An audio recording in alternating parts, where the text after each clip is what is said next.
Hey, salut tout le monde! Dans la vidéo précédente, on a commencé à mettre en place notre behavior tree pour notre IA. Dans cette vidéo, on va mettre en place un système de patrouille pour notre IA. Et bien sûr, encore une fois, je tiens à remercier Ali Elzoheri. Je vous mets le lien vers sa chaîne YouTube en description et en bas de l'écran. Donc, direction le dossier Projet YT, puis Asset. On fait un clic droit, puis New Folder. On appelle ce dossier Tools. Et dans ce dossier, clic droit, puis Blueprint Class. Et on sélectionne Actor. On l'appelle BP Patrol Route et on l'ouvre. Dans l'Event Graph, on peut supprimer les nodes, ils ne nous serviront pas. Ensuite, dans les Components, on clique sur Add. On écrit Spline et on sélectionne Spline. On l'appelle Patrol Route, puis on crée un custom event qu'on appelle Increment Patrol Route. On crée une nouvelle variable qu'on appelle Patrol Index, de type integer. On crée une autre variable qu'on appelle Direction et de type integer aussi. Et dans les détails de la variable direction, dans value range, on met -1 et 1. Ce qui veut dire -1, on va en arrière, et 1, on va en avant. Ensuite, on prend notre variable patrol index et on fait un set. Et l'augmentation de notre patrouille, c'est patrol index plus direction. On fait donc un get patrol index et un get direction. Et on appelle un plus. On relie le résultat dans notre set patrol index, puis de la sortie de set patrol index, on appelle égal égal, et aussi un branch. On prend notre patrol route et on fait un get. De ce get, on appelle get number of spline point, donc le nombre de points qu'il y a dans la spline. De la return value, on fait -1 et on relie au égal égal. De notre branch, dans true, on fait un set direction et on écrit -1. Dans le false, on appelle un autre branch et dans le true, on met un set direction et on écrit 1. Pour la condition, on appelle égal égal et on fait un get patrol index. Dans l'autre entrée, on laisse 0. Donc, si notre patrol index est égal au nombre de points qu'il y a dans la spline -1, cela veut dire qu'on est arrivé au bout, donc on passe en direction -1 pour aller en marche arrière. Si ce n'est pas le cas, on vérifie si patrol index est égal à 0. Si c'est le cas, c'est qu'on est au tout début de la spline, donc direction 1 pour aller en marche avant.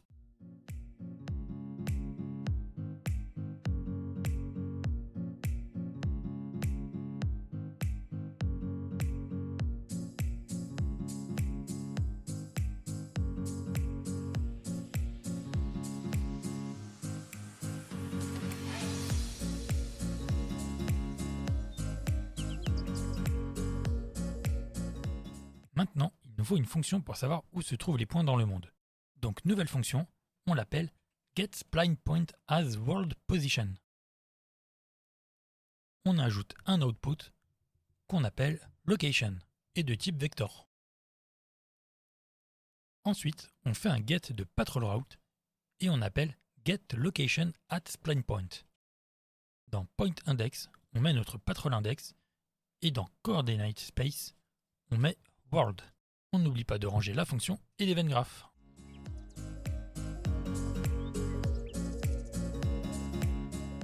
On peut compiler et quitter notre BP Patrol Route. Maintenant, on prend notre BP Patrol Route et on le met dans notre niveau. On clique sur le petit carré blanc ici, puis en maintenant Alt enfoncé, on attrape le gizmo et on le déplace pour faire un chemin pour notre IA.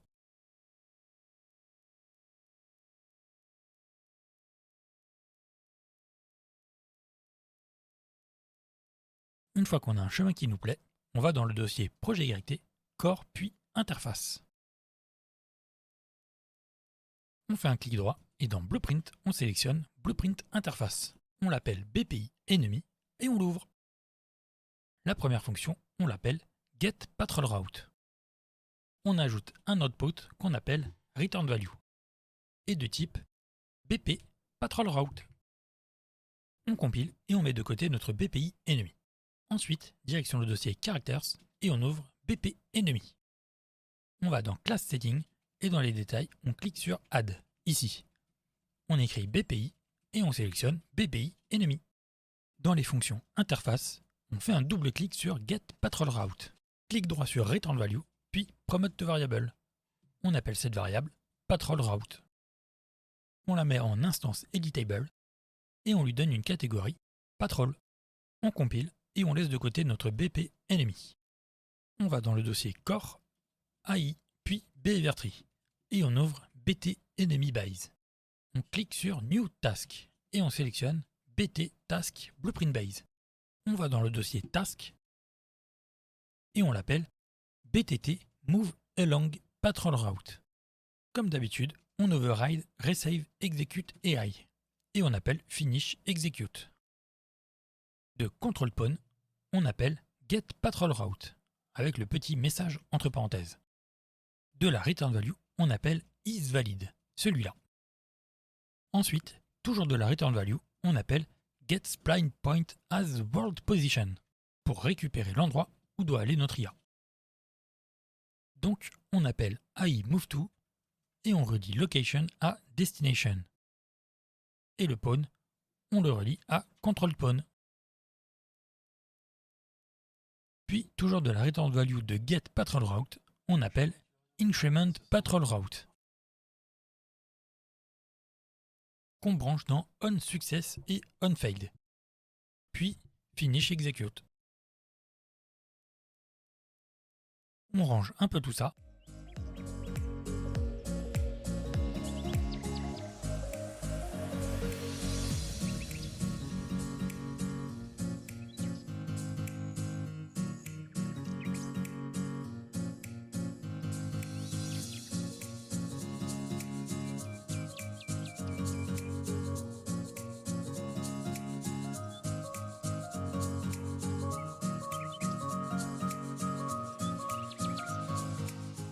Et on peut compiler et quitter notre task. De retour dans notre behavior tree, on met de côté ce qu'on a fait dans la vidéo précédente et on appelle un séquence. Puis notre BTT Move Along Patrol Route. Et pour éviter que l'IA reste tournée vers sa cible, on appelle Clear Focus en premier. On sauvegarde et on va dans le viewport. On sélectionne notre ennemi et dans les détails, on écrit Patrol. Puis on clique sur la pipette ici et on sélectionne le cercle gris de notre Patrol Route. On peut cliquer sur Play et on voit notre ennemi qui patrouille. Bon, il patrouille un peu vite, on va changer ça. Direction le dossier Projet YT, Core, puis Enum. Et on fait un clic droit, puis dans Blueprint, on sélectionne Enumeration. On l'appelle Movement Speed. Et on l'ouvre. On ajoute 3 lignes. Pour une fois, la première ligne, on ne met pas None, car ce sera pour la vitesse de déplacement 0, donc on peut mettre Idle. Pour la deuxième ligne, on écrit Walking. Pas besoin de vous dire ce que ça fera. Et pour la troisième ligne, on écrit Run. On peut sauvegarder et quitter notre enum.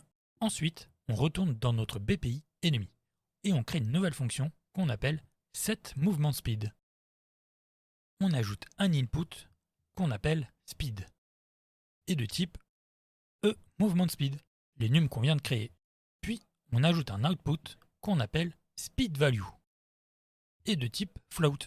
On en profite pour ajouter un autre moyen de patrouille. On ajoute donc une nouvelle fonction qu'on appelle getPatrolRadius. On ajoute un output qu'on appelle returnValue et de type float. Et on fait une autre fonction qu'on appelle getInitialLocation. On ajoute un output de type vector et qu'on appelle returnValue. On en profite pour donner une catégorie qu'on appelle patrol et on met getPatrolRoute dedans ainsi que getPatrolRadius. On peut compiler et quitter notre BPI ennemi. On retourne dans BP ennemi et on fait un double-clic sur notre fonction d'interface setMovementSpeed. On prend notre character movement et on fait un get. De là, on appelle setMaxWalkSpeed. Et on relie la sortie à speedValue. De l'entrée, on appelle un select et on relie l'enum speed dans l'index. Et en valeur, pour idle, on laisse à 0. Pour walking, on met 150. Et pour run, on met la valeur par défaut, c'est-à-dire 500. Pour trouver la valeur par défaut, on sélectionne notre character movement et dans les détails, on écrit max walk. Et voilà.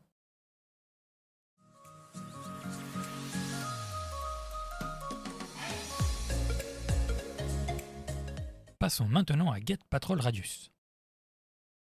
Très simple ici, on fait un clic droit sur la return value, puis promote to variable. On l'appelle patrol radius et on met la variable dans la catégorie patrol. Puis on clique sur l'œil ici. Voilà pour le patrol radius. Maintenant, double-clic sur Get Initial Location. Et comme pour Get Patrol Radius, on fait un clic droit sur la return value, puis promote to variable. On appelle la variable Initial Location. Et on la met dans la catégorie patrol. Ensuite, on va dans l'Event Graph, et en haut, après notre set widget, on fait un set de Initial Location. Et de l'entrée, on appelle Get Actor Location. On peut compiler et quitter notre BP ennemi. On retourne dans le Behavior Tree et on clique sur New Task, puis BT Task Blueprint Base. On va dans le dossier Task et en nom, on écrit BTT Set Movement Speed. On override la fonction Resave Execute AI et on appelle Finish Execute. De Control Pawn, on appelle Set Movement Speed avec le message entre parenthèses. Puis on fait un clic droit sur Speed et Promote to Variable. On appelle la variable Movement Speed et on connecte Finish Execute sans oublier de cocher Success. On compile et on peut quitter notre task. Dans le Behavior Tree, on appelle donc BTT Set Movement Speed. Et selon comment vous voulez que votre IA retourne patrouiller, vous placez le Movement Speed avant ou après Move Along Patrol Route.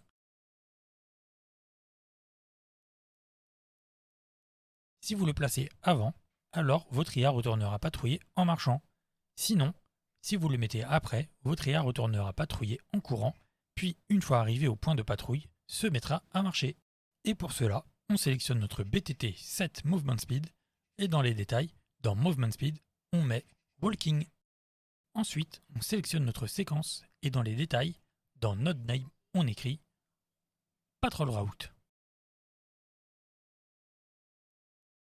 Si vous voulez que votre IA reste statique au lieu de patrouiller, de route, on appelle un selector, puis un séquence. Et de ce séquence, on appelle Clear Focus et Wait. Pour que les sélecteurs choisissent entre la patrouille et le idle, on doit mettre une condition. Donc, New Decorator, on sélectionne BT Decorator Blueprint Base. On va dans le dossier Decorators et on l'appelle BTD Has Patrol Route. Dans Override, on sélectionne Perform Condition Check AI. De Control Pawn, on appelle Get Patrol Route avec le petit message entre parenthèses. De la Return Value, on appelle isValid, celui-là. Et de la Return Value, on connecte à la Return Value. On compile et on peut quitter notre Decorator. On fait un clic droit sur le séquence Patrol Route et dans Add Decorator, on sélectionne BTD Has Patrol Route. Pour l'autre type de patrouille, on commence par faire un nouveau Decorator.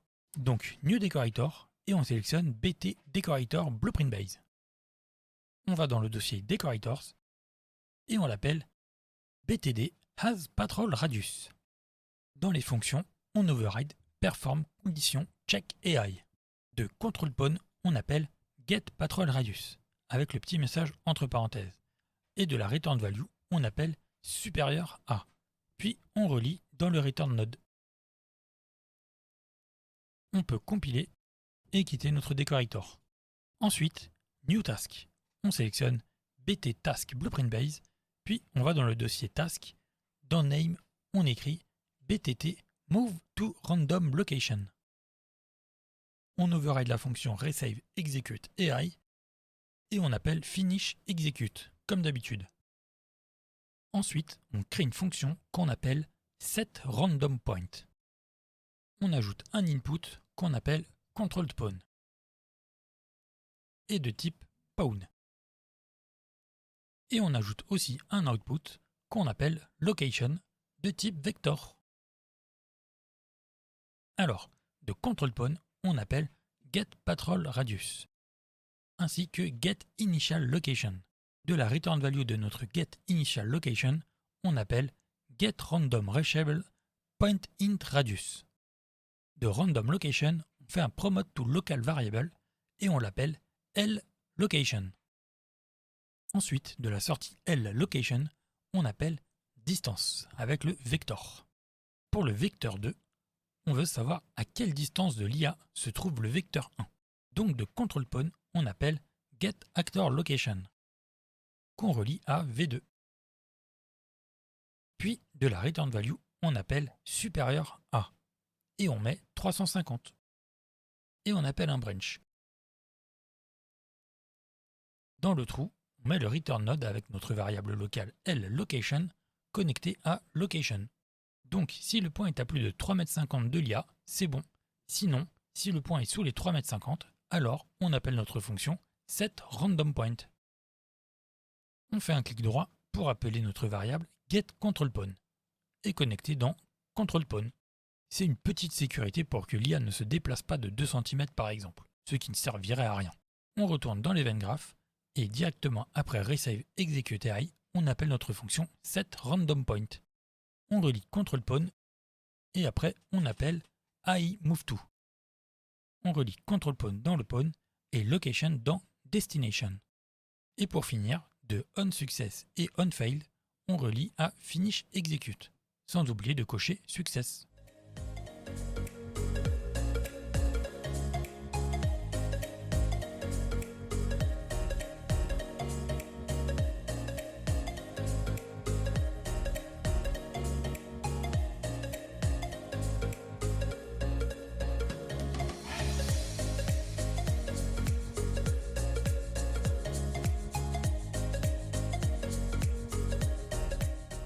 On compile et on peut quitter notre task. De retour dans notre behavior tree, du selector, on appelle un séquence. Et dans nodename, on écrit patrolRadius. Ensuite, on fait un clic droit sur le séquence et dans add decorator, on sélectionne btd has patrolRadius. Ensuite, dans la séquence, on commence par faire un clear focus. Puis, on met notre move to random location. Après, on change la vitesse avec set movement speed qu'on met en walking. Et pour terminer, on met un wait. Dans les détails du wait, dans wait time, on met 8 et dans random deviation, on met 3, ce qui fera un délai d'attente de 5 à 11 secondes.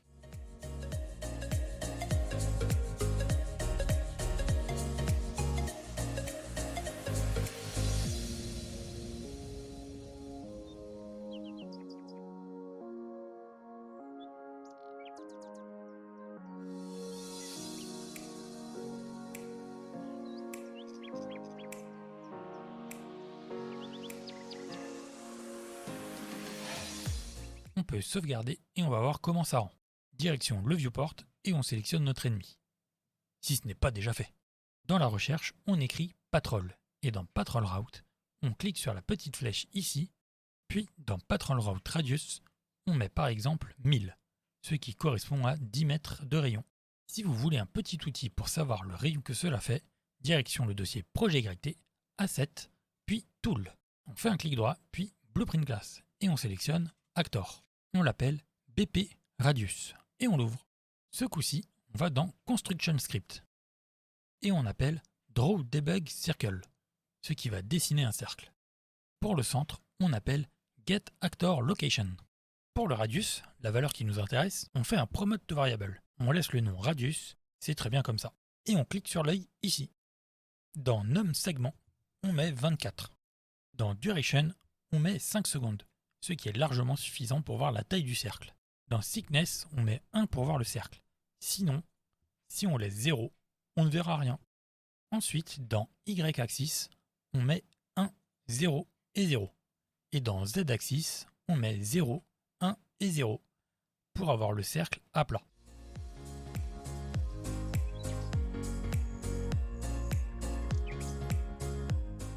On compile et on quitte BP Radius pour aller l'essayer.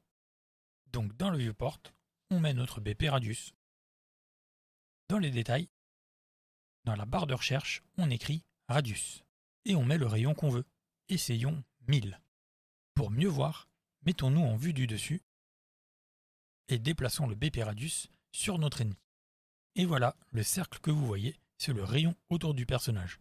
Donc dans notre patrol radius de 1000, l'ennemi se déplacera aléatoirement dans ce rayon.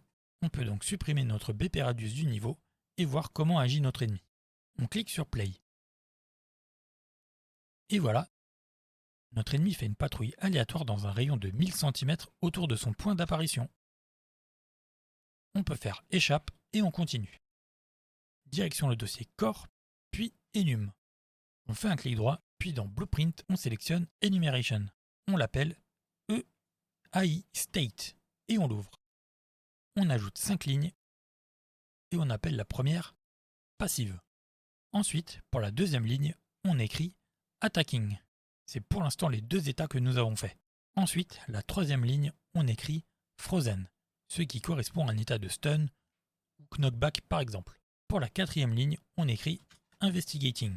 Cet état correspondra au moment où l'IA entend un bruit, par exemple, et va vérifier ce qu'il se passe. Et enfin, la cinquième ligne, on écrit Dead. Pas besoin de vous expliquer, je pense. On peut sauvegarder et quitter notre enum. On retourne dans le Behavior Tree et on va dans le Blackboard. On clique sur New Key et on choisit Enum. On l'appelle State. Dans Blackboard Détail, on déplie Key Type et dans Enum Type, on choisit EAI State. On sauvegarde, puis direction le dossier Core, puis AI et on ouvre AI Controller. À la suite de notre code, on fait un clic droit, puis Get Blackboard, celui-là, et on appelle Set Value as Enum. De KeyName, on fait un promote to variable. On appelle la variable State KeyName et on la met dans la catégorie KeyName. On compile et en valeur par défaut, on écrit State. Ensuite, on fait un clic droit, puis on écrit EAI State et on choisit littéral enum EAI State. On connecte la return value dans enum value. On compile et on laisse notre AI contrôleur de côté pour l'instant. On retourne dans notre behavior tree. De route, on appelle un autre selector et on relie notre combat state et notre passive state. Et pour que le selector puisse choisir, on fait un clic droit sur combat state et dans Add Decorator, on choisit Blackboard. On sélectionne le Blackboard et dans les détails, on change Blackboard Key, on choisit State. Et dans Key Value qui vient d'apparaître, on met Attacking. Ensuite, même punition pour Passive State, clic droit et dans Add Decorator, on choisit Blackboard. On sélectionne le Blackboard et dans Blackboard Key, on choisit State. Puis, dans Key Value qui vient d'apparaître, on peut laisser Passive. On sauvegarde et on retourne dans AI Controller. On sélectionne le code qu'on a fait juste avant, donc Set Value as Enum avec le Blackboard, le State Key Name et le littéral Enum. Puis on fait un clic droit et Collapse to Function. On l'appelle Set State as Passive. Et ensuite, on duplique la fonction et on l'appelle Set State as Attacking. Dans littéral Enum, on met Attacking. On ajoute un input à la fonction qu'on appelle Attack Target et de type Actor. On écarte un peu le code et on fait un clic droit. Get Blackboard, celui-là. Et on appelle Set Value as Object. Dans KeyName, on met notre variable Attack Target KeyName. Puis, on relie Attack Target à Object Value.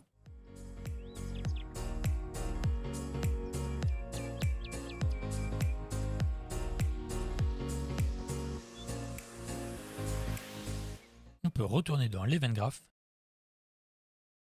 et supprimer le délai until next tick et tout ce qu'il y a après le Run Behavior Tree. On ajoute juste Set State as Passive pour que l'IA démarre en état passive, donc en patrouille, et on peut compiler et quitter notre AI Controller. Direction le dossier Character et on ouvre BP Player Character. On trouve une petite place, puis on fait un clic droit et on écrit Debug Key A. De press, on appelle Get Actor of Class. Et dans Actor Class, on écrit BP Enemy. Ensuite, de la return value, on appelle Get AI Controller. Puis, on fait un cast to AI Controller. Après, on appelle un flip-flop, car on va alterner entre deux états. De Has AI Controller de notre cast, on appelle Set State as Attacking. Et on appelle aussi set state as passive. On connecte attacking dans A et passive dans B. Et pour l'attaque target, on appelle un self. On peut compiler et quitter BP player character. Alors maintenant, pour rendre notre IA un peu plus réactive au moment où elle doit changer d'état, on retourne dans le behavior tree et on sélectionne le Blackboard Based Condition de notre combat state. Et dans les détails, on va changer Observer Aboard et on choisit Self. Ça veut dire que si l'état change de attacking à passif par exemple, alors il va abandonner tout ce que son état attacking est en train de faire pour passer à l'état passive. On sélectionne donc le Blackboard Based Condition de notre passive state et même punition, on met Observer Aboard sur Self. Ensuite, on fait un double clic sur BTT Move Along Patrol Route, car on va ajouter un petit truc. Comme ici nous avons une fonction qui prend du temps avec le AI Move To, le temps que l'IA se déplace d'un point à un autre, si entre-temps il y a un changement d'état, alors on ne veut pas qu'elle finisse son chemin, mais qu'elle agit directement. Donc on override la fonction Resave Abort AI. De Owner Controller, on appelle Stop Movement. Puis Finish Abort. On compile et on peut quitter cette task. Autre task similaire, c'est BTT Move to Random Location. Donc on double-clique dessus et on va faire la même chose. On override Resaved Abort AI et de Owner Controller, on appelle Stop Movement. Puis Finish Abort. Et voilà, on peut compiler et quitter cette task. Ensuite, vous remarquerez que nous avons une task pour dégainer notre arme, mais pas l'inverse. Du coup, New Task, et on sélectionne BT Task Blueprint Base. On va dans le dossier Task et on lui donne le nom BTT Unequip Weapon. Comme d'habitude, on override Resaved Execute AI et on appelle Finish Execute. De Control Pawn, on appelle Get Component by Class et dans Component Class, on choisit AC Animation. Ensuite, de la Return Value, on appelle Assign on Unequip Ended. On appelle aussi Unequip Weapon. Ensuite, de la Return Value, encore une fois, on appelle Unbind on Unequip Weapon, qu'on relie à On Unequip Ended Event, ainsi que le Pinned Event. Et on termine avec Finish Execute, sans oublier de cocher Success.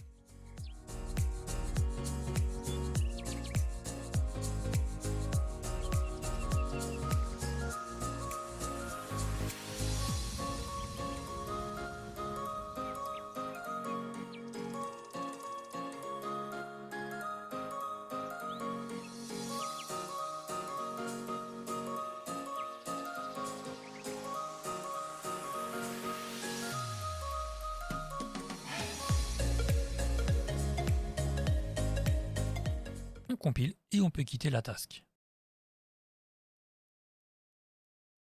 Alors, pour placer notre Unequip Weapon, on appelle un sélecteur depuis Passive State et on relie le sélecteur à notre Patrol Route.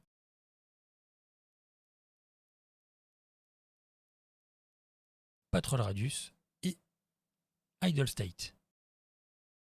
Ensuite, de Passive State, on appelle BTT Unequip Weapon, qu'on place bien sûr à gauche. On fait un clic droit dessus et dans Add Decorator, on choisit BTD is Equipped Weapon. On sauvegarde et on va essayer ça. Donc dans le viewport, on clique sur Play. Donc notre IA fait sa patrouille aléatoire dans le rayon et quand on appuie sur A, elle vient nous attaquer. Si on rappuie sur A, elle repart patrouiller. Et voilà, ce sera tout pour cette vidéo. Dans la prochaine vidéo, on va faire en sorte que notre IA nous voit, nous entend et aussi réagit au toucher si on l'attaque par exemple.